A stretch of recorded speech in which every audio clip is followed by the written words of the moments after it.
talk slyly, simply about this little clip from Sneeko featuring Kanye before we leave. This clip is one of my favorite vlog bits to come out of this whole thing that Sneeko's doing. So Sneeko's working with Ye at the moment.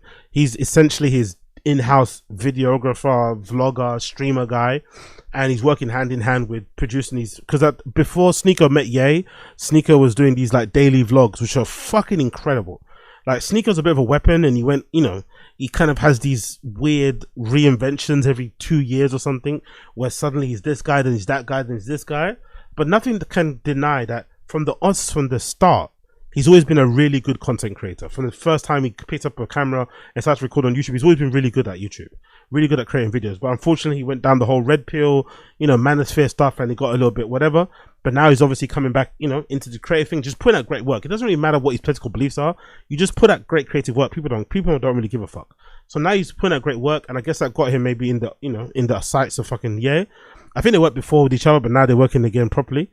And now he's producing some of these videos for Ye. So I think he stopped doing the daily vlogs, but he's working a lot with Ye. We're doing these live streams with digital artists, So these videos, I don't know if he's putting them out every day or every other day, but they're really well done. This one's titled A Meeting.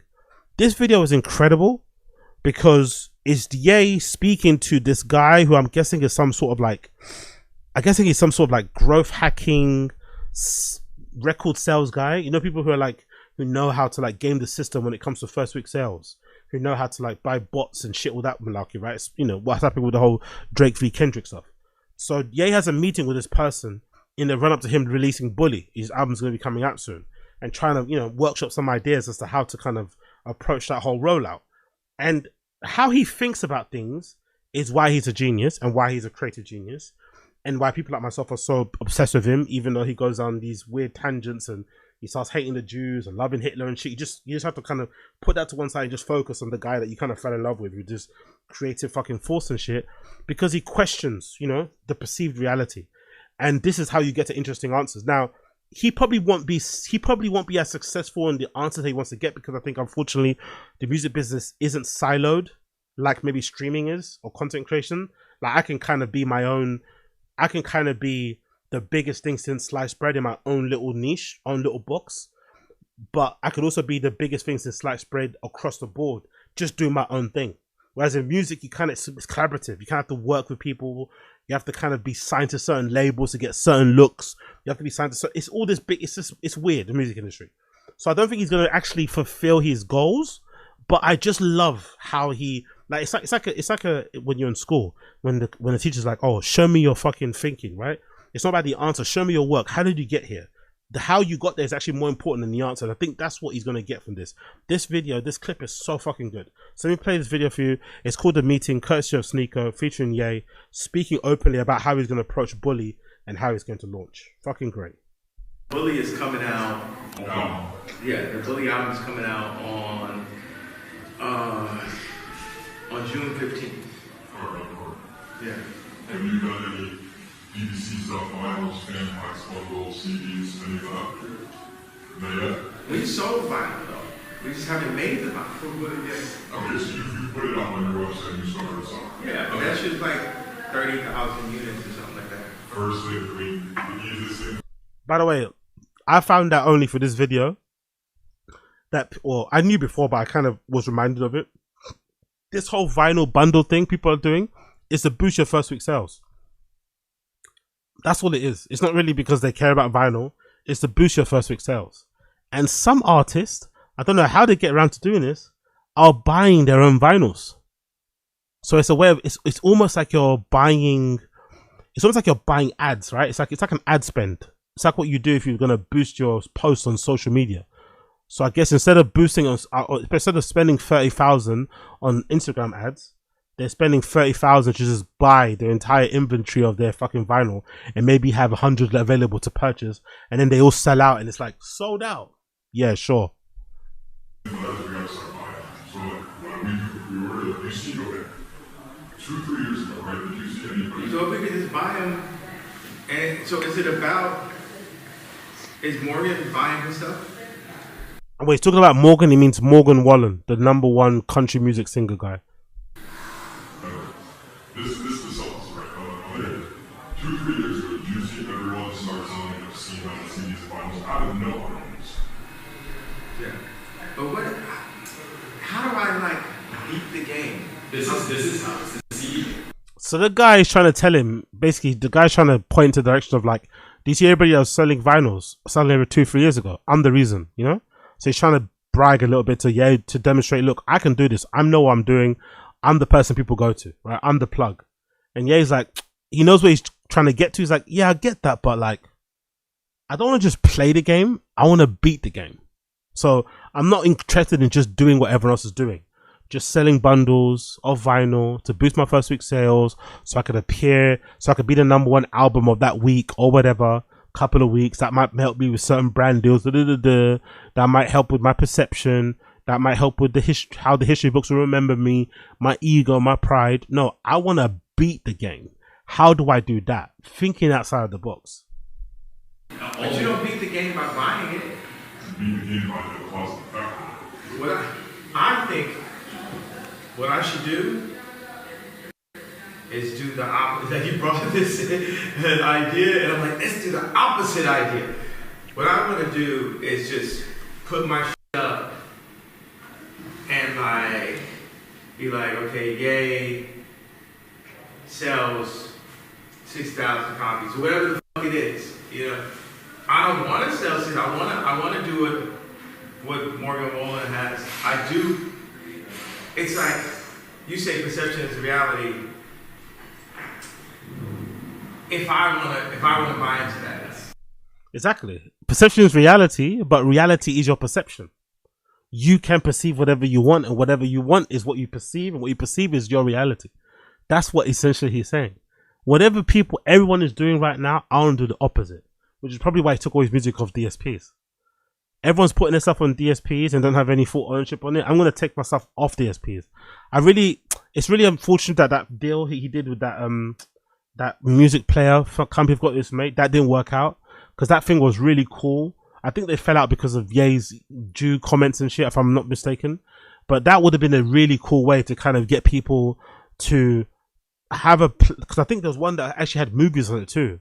Did it come out? I'm not sure it did come out. But that same company that did that music player that Ye was going to be collaborating with also made this movie player thing that was like a pebble, like a big pebble shape, and it had he had pre-installed 1,000 of the best movies ever according to like IMDb, and it had like a projector that you could project onto the wall and play it. Like, fucking cool, man. Just taking people away from their laptops, taking away people from their screens. You can plug in play, or the music player where you could just have an album on there. Maybe it comes ready with the album. I'm not sure how you download more or whatever, but just take away from listening to music via your fucking albums, you know? Like, it's incredible. I love this sort of shit. I love it. And thinking about doing things the opposite way. Everyone's doing this vinyl this way. Why don't I do something the opposite way? How am I going to approach that? I fucking love that way of thinking. like who all wants to buy into that? Because once I start shifting stuff, start shifting. Right now, all musicians are being taken advantage of, and no one can do anything about it. And no musician likes the situation. Everyone knows that it's rigged. Everyone knows that it's unfair. And people are too afraid to put their music out without paying for the sales because they're too afraid of being embarrassed in front of their fans and their peers and their family and the world. Which is kind of weird, isn't it? It's kind of weird and kind of odd, but that is probably true. How many artists now, how we not get like on a lower level, not lower, but on a level that I don't really care about? Cardi B is a good example. Cardi B hasn't dropped her second album because she's afraid that she won't do the same numbers that she did when she first dropped that first album, right? Invasion of Privacy or something, right? That album that fucking slapped and took her from like nobody to somebody in a matter of fucking minutes, right? That album was classic. Probably didn't deserve to win a Grammy, I don't think, but still, she fucking killed it. And she's so afraid of dropping that second one, we haven't got anything. I think it might be 10 years or something since that first one dropped. How many more artists like that are out there are like that? Worried about first week numbers, so that's why they're not dropping. Or they're waiting for the perfect time, but the perfect time never comes up because people are always dropping music. There's an untold number of people out there, artist-wise. You have to just drop whenever you can drop.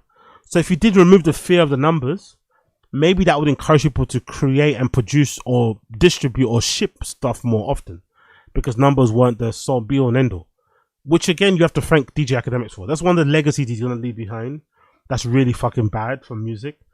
Is the fact that people care way too much about first week sales, and it's not even his fault really. To be fair to Academics, people just talk about that anyway because it's probably more interesting people to talk about that than talk about music because people don't really have maybe an understanding as to why they like what they like. They don't have to articulate it. I don't know what it is, but people would much rather speak about who one artist is fucking, who one artist isn't fucking, their religious beliefs, their this, their that, than to actually just talk about the merits of their artistry, their fucking debut album, their final album, the hook on this song, the bridge on that song, the production on this, on that. It's no one talks about that anymore.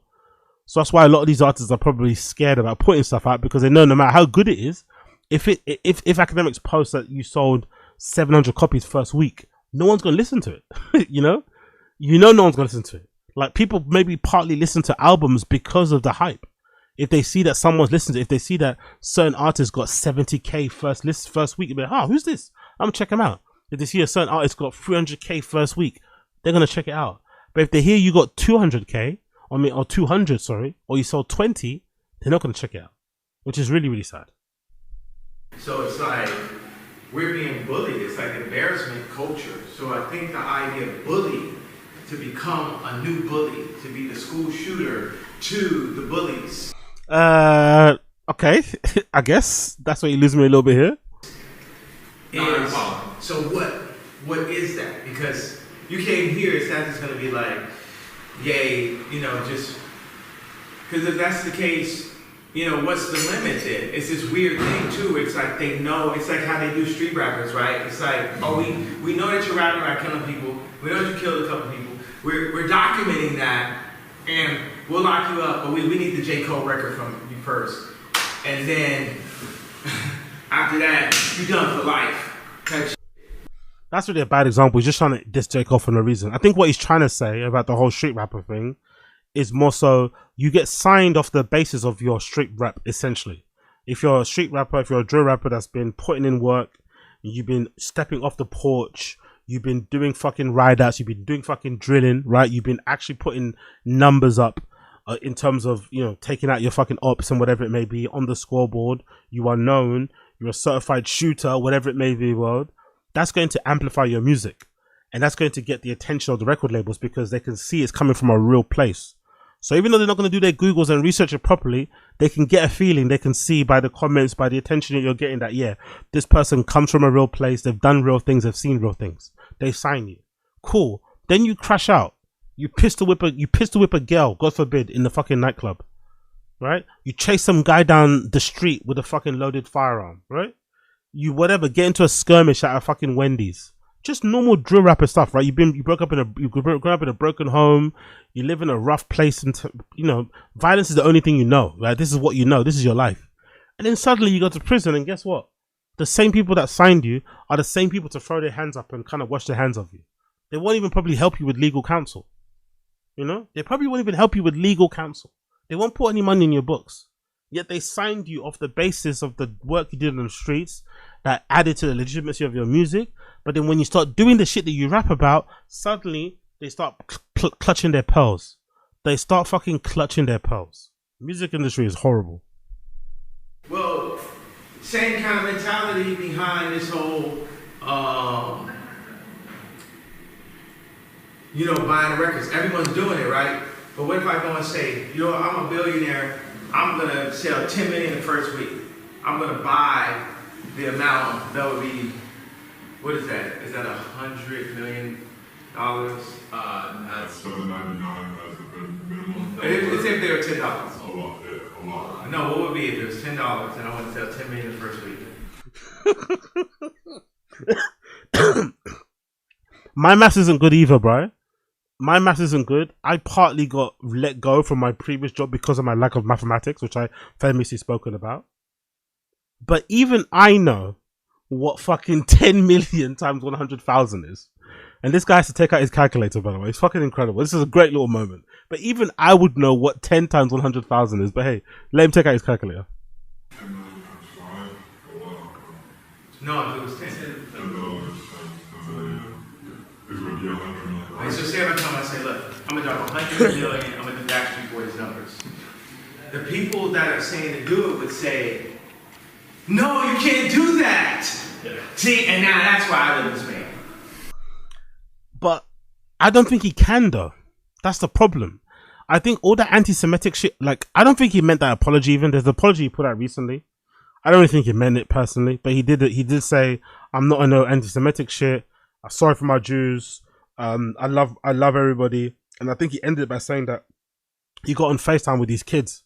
So I guess he got on FaceTime with all his kids, maybe with Saint as well, who allegedly he hasn't seen in a while. And now the world is good. Like, he's been healed because he's got in touch with his kids and he's speaking to them again. I guess Kim is maybe allowed to see his kids again, blah, blah, blah, blah. So he's in good spirits. But I think those type of numbers, Backstreet Boys numbers, you need the machine. You need allies. You need colleagues. You need people to be down with you. Like, it's kind of similar to like the shit happened with fucking, what's his name, 6ix9ine, which I still don't like. I'm not going to lie. Yes, I know he snitched and it was horrible. I still despise the fact that he got let out of prison early, despite him putting an actual hit out on fucking Chief Keef, and the guy he sent out to kind of do the shooting is still in prison now, I think, or got a long sentence. Well, regardless, it's just fucking crazy that you can put out a hit on somebody, legitimately put out a contract, you know, put a bounty on their head, and then you still get out of prison and everything's fucking hunky-dory. So pretty horrible. But I didn't like how the industry were playing street politic games or trying to get involved in like gang business and shit. I hated that. When the industry like decided we're not going to push 6ix9ine anymore. 6ix9ine is like no good. 6ix9ine is bad food. I didn't understand that. But you can see that it did stop him. It's fucked up his career entirely. I don't even think it's to do with his attitude. I think there's plenty of artists in the industry who have terrible attitudes. Lizzo being a good example, right? We've all seen Lizzo as a bit of a pain in the ass. She's not probably the nicest person to be able to hang out with. She seems like a pain in the ass. But people put up with you. So you could see the industry colluded to stop 6ix9ine from ever becoming successful again. They didn't want him to prove them wrong. So they stopped him and it worked. With Ye and the amount of vitriolic, horrible things he's said over the years lately that he's double, triple down, quadruple down on, which is his right, do what you want. I don't think he's ever going to be in the position to do those numbers. Now, if he did go and make peace with people, actually apologize for real, started to collaborate with people, started to do that whole industry ass-kissing thing, started to do shows again, invited certain people to these shows. Like, you know, it went back to how it was when he was doing those Yeezy shows and it seemed like the whole industry was there, begging for a ticket, begging to be stood next to him and shit. That's when he could do those Backstreet numbers. But I think you can't game the music industry like that. You could probably game the fucking streaming industry, content industry, because it's like it's like a siloed thing. But I think the music industry, that's how they kind of perpetuate the scam.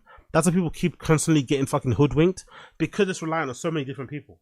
You kind of have to relinquish some control, like depending on what level you want to get at. He's talking about Backstreet Boys numbers. If you just want to be a working musician, I don't think you need to play the game. You just do your own thing, have your own fans, build it up, whatever. Plenty of people have done that. You've seen it.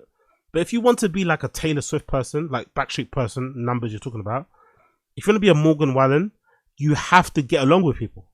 You have to be likable. People have to just like you. And I don't think a lot of people like Ye right now. So I don't think this is possible, personally. But I like the fact that he's thinking this way. That's the main thing. The guy came up to him and said, hey, let's do vinyl bundles. Let's do this, boost the numbers. You become the biggest thing to slice bread. The perception could be your reality. But Ye's like, no, let's do the opposite. Everyone's doing this for this. Let me do the opposite for another reason. You're supposed to use every piece of skill set that's been given in you and use this platform that I have, these eyeballs that I have, and shift it to something that's better so we can get Lauryn Hill making an album. Because right now she's like, I am not making it. Lauryn Hill not having this meeting.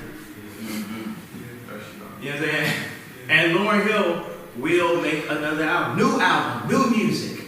We have to think about it like this. We used to think about it like, okay, I want to make an album where I can win a Grammy. Now the idea has to be, I want to make an album. No, I want to take the fact that I'm in the system to make a system that Lauryn Hill will feel comfortable making music.